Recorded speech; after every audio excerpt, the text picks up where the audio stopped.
Hey guys, thought I'd shoot a video on this XR I finally finished.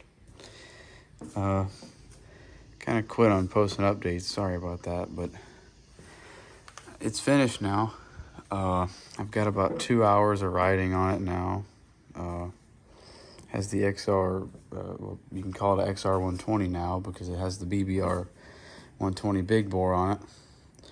It's definitely got a little bit of pep. It pops the wheel up in a couple of gears.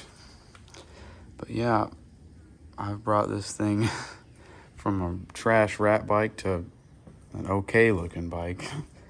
But what matters to me is the motor, and it's basically a brand new motor in there, minus the exhaust. But it's got all new everything, anything you think of. Don't mind the zip ties on the side panels. But yeah, I completely repainted the swing arm on it, repainted the frame. It's got a brand new front tire and tube.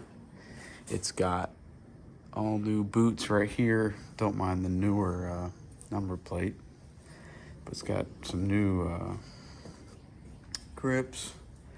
Painted the handlebars. I got all that black paint off, as you can see in the last video. Need to get some stickers, but got a cool new shifter on my second ride. The stock one turned into a pretzel. But I've ran about maybe a tank and a half, maybe less, of gas through it. I've opened it up quite a bit, and I guess you could say it's broken in now. It's been through 3 oil changes because it took some gremlins with figuring out the clutch. I didn't have it tight, and then at first I didn't have a washer in the right spot. Then I didn't have it tight enough.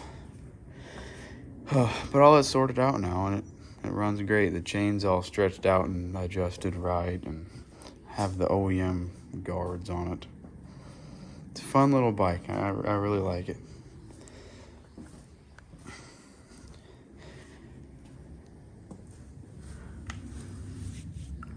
OEM airbox, all that. It's all there. Everything's there. Got a new Meyer rear fender. The old one had some questionable marks on it, but it ain't too bad. It's got a lot of compression, that's for sure. I love the thing though.